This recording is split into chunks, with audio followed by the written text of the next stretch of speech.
So Marcia, we need to do this that. orange slip has a public website that's owned by the school that has our student projects on, my class's student project. And it's available for every class to put up their student project. You just need to work out with Mr. A how you're doing it.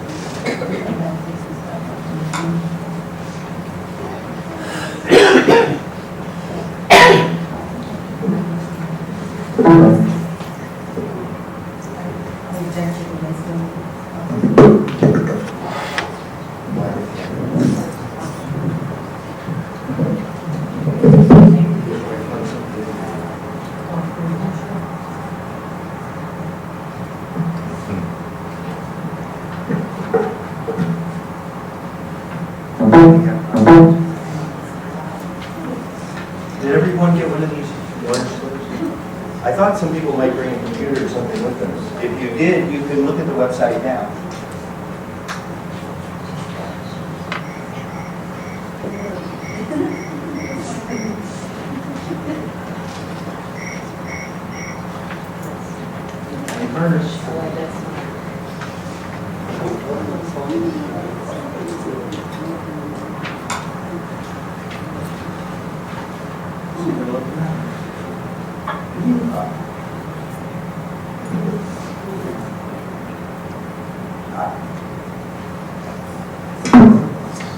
I'm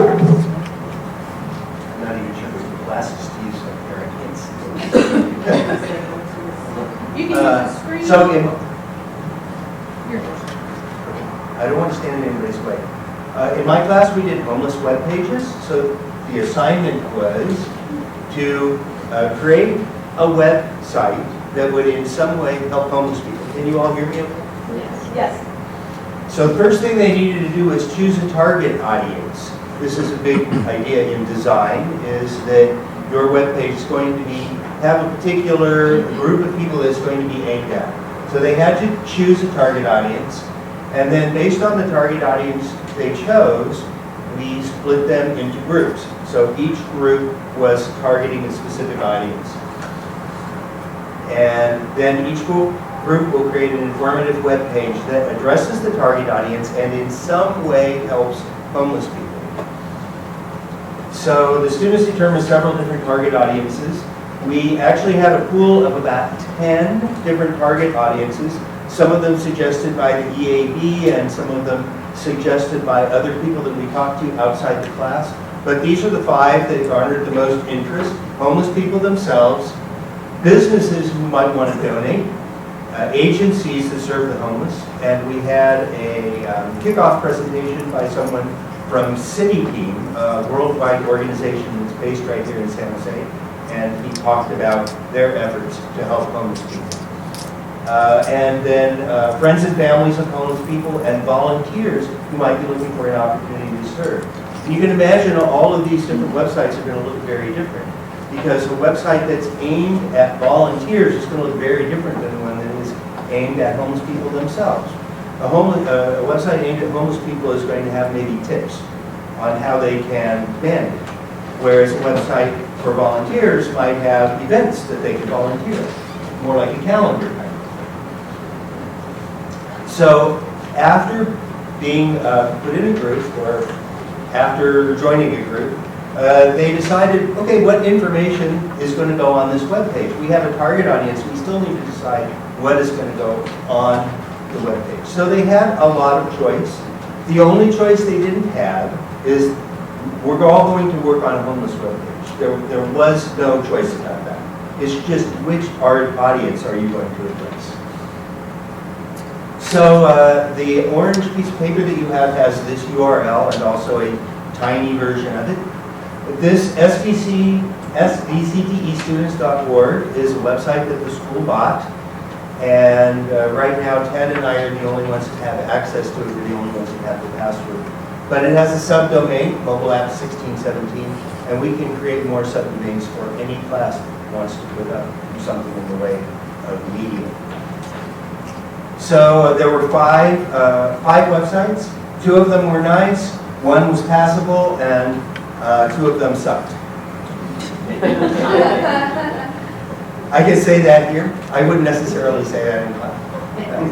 You might hear me say things like that in class. So if you go to that URL, you will actually see 3 separate sets of websites.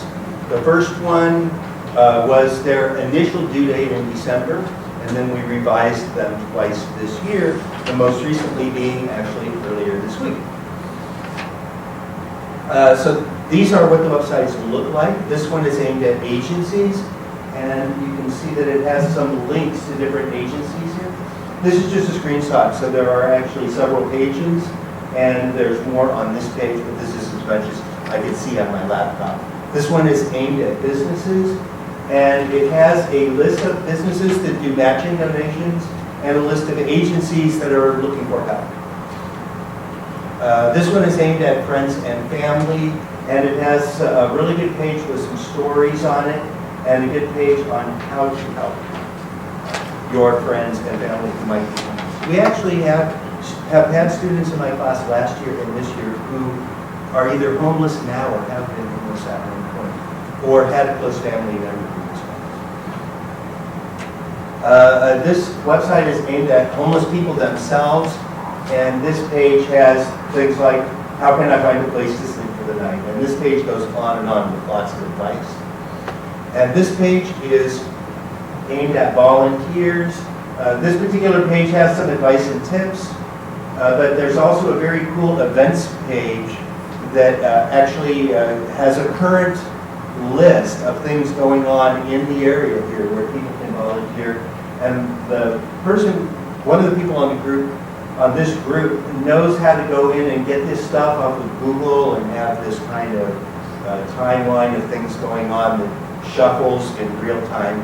So it's very nice. We actually never learned to do that in class, but he likes to spend a lot of time outside of class working on these kinds of things. Okay, so rather than talking about our successes, I want to talk about the problems we have. So, 2 of the groups had some really talented students, including the one that I just showed you. They got things going pretty quickly, and then after that it was just a matter of maybe adding a little more information or finessing something here and there. But then 2 of the other groups just left everything to one person. And this is not unusual, but unfortunately what happened in these 2 groups is, in one case, they left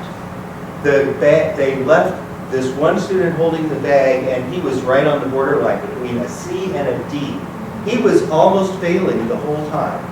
And the whole time we were working on this project, his grade was going into the toilet while everybody else's was getting better, because they were spending all their time that they should have been helping him getting all of their other stuff up to date, and he was spending all of his time working on this project that was going nowhere and falling behind on all of his other stuff. In the other group, they left all the work to a very talented student who is autistic.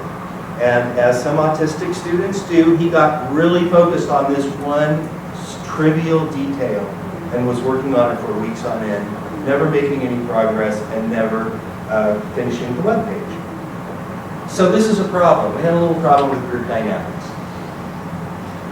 So what happened here? Well, students were assigned to different groups based on the target audience they showed, but without paying any attention to making sure that the groups were balanced in terms of talent and also motivation. So some of the groups ended up with people with no talent or no motivation, and others got all the bright students and finished relatively quickly. Because this was our first project, we didn't really know what to expect in terms of so I give myself a pass on that, and until you've done it, you don't really know what's going to happen. The groups did have to turn in checkpoint projects once a week, sometimes even twice a week, that they would turn things in. I would look at their website, I would give them feedback. But we never actually did any feedback in the class. So this was a failing.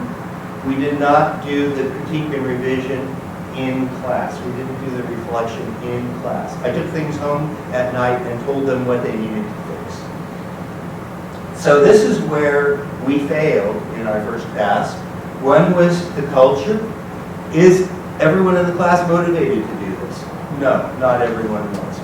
Last year, everybody in my class was interested in the homeless problem and doing anything they could to help This year, not so much. Critique and revision, we never really did the gallery walk on the first pass. And the reflection. Are we making a web page that just meets basic standards, it has all the right HTML tags, all of the links work, but is it really useful? Did we really reflect on that? So the solution was that after everything was due, we went back and revisited it again. So we did the gallery walk, we did the critique and revision, and for a gallery walk, we could just load up the web page on our computers. And we can all look at the web page live on this website that you have the link for. So we did this once in February, but there was still a couple of groups that were way behind. So we did it again, actually just within the last week or two. And I actually assigned some people from groups that were already done to help the groups that were behind so that they would have a little bit more balance of talent. And then the stronger students got some extra credit for helping out other groups, so it was a win-win. So what we learned is that to build the culture, you have to know a little bit about what's going to happen. And you don't really know that until you've already thrown them in. So for this reason, we're going to do a couple of projects. Now I have an idea of what my class's attitudes are, and when they do another project, I can make sure that things are more balanced. Also, building the culture really requires a lot from me as the instructor. I really have to intervene on a daily basis, make sure every group is working, and make sure every group is cohesive.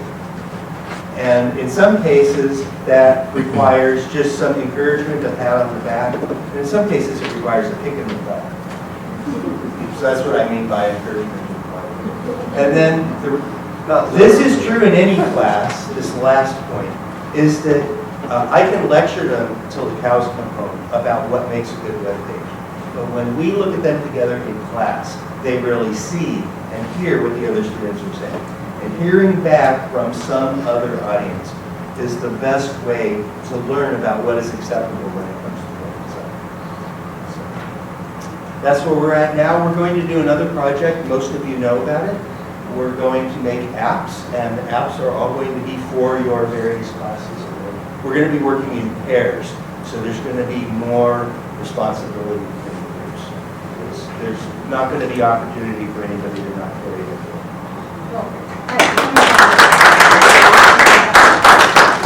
So Mark, it sounds like you've already done a lot of reflection on this project and incorporated your students as part of this reflection. And I really like everything that you did. So one of the things, it sounds like you did the homeless project last year and you did the homeless project this year too. So kind of moving forward next year, would you give the students a little bit more voice and choice on identifying a project that they might have buy-in earlier on? Yeah, that's a good idea. We didn't actually do a homeless project last year, but we did a lot of writing assignments about homeless.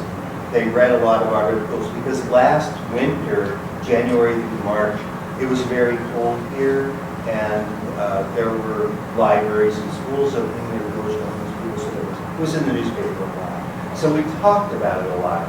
So we'll keep an eye on current events next year and see if something else pops up. It could be refugees or any of the numbers.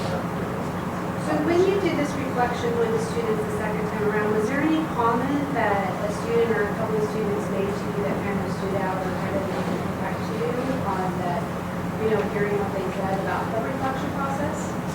Unfortunately, no. My class is really not very self-reflective. And they're actually, like a lot of students, not willing to even critique each other.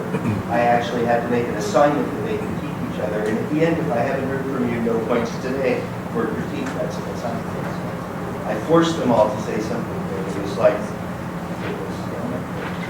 So audience, do you have any questions on Mark's process? He laid it out really nicely in his thought process, but kind of moving forward to kind of help you on any projects. Do you have any questions on challenges you might be facing? Because he does have a kind of challenging class. His is like a role model of challenging students, and you know he's able to kind of overcome some of those hurdles. So any questions for Mark?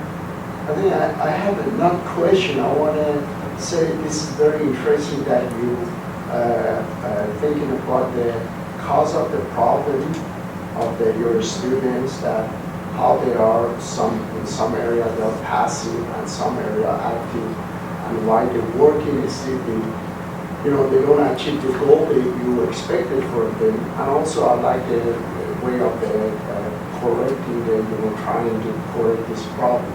I'm very, impressed with this thought you have. So this is not the way you brought it up. This is the reality of most of our classes, that we have some passive students, that the teacher has to be involved extremely. You brought up the kick the butt. That means like the father constantly or mother constantly repeat one subject to the son and daughter. You got to do it. Until you get the right point. I think you're doing a wonderful job in this area. I'm very impressed with that. Well, thank you very much. And you've always been very gracious. I appreciate that. Other comments? Any other comment, Madeline? Is it hard to make an app for medical science careers? It depends on what the app is. So did I talk to you about making an app for your class? Not yet. Well, my students have already chosen topics. I did hear back from about 5 different classes that want an app made. One was sports medicine, and I think animation. I don't remember right now, but it may be a little late now to choose another one, but we haven't got started really in any coding yet, so it might be possible. It really depends on what the app is. Simple things like looking up definitions and stuff, that is really easy. They still don't know how to incorporate videos. So for example, Cassidy wants an app that shows videos of how to do different welds. We don't know how to do that yet. That's one of their tasks to figure out how. All right, let's get Wait, I have a question. One quick question. So very impressive. So thank you for, it's very impressive. So is this, I know it's live for us, but is it going to be promoted, are you going to promote this website for other community organizations? That was our intent, and right now they actually just turned these into me yesterday, the final version, and a couple of them are still not quite ready for prime time. But the intent was to make them, particularly the agency's website, was supposed to be sort of a clearinghouse where different agencies can come together and use it to communicate with each other So and figure out what each other is doing. But that was the website that was the weakest. So is there going to be a student though that's going to man it, like once the class is over and done? I don't think so. We haven't talked about that. I just think it's of great value, and so I could see it be very. It would be, and actually that would be a good project for next year's students, is to pick up and maintain the website, which is of course 50% or more of the work of the website is maintaining it afterwards for the rest of us. We can teach them how to do that next year. Thank you, Mark. I appreciate all of your work. Thank you.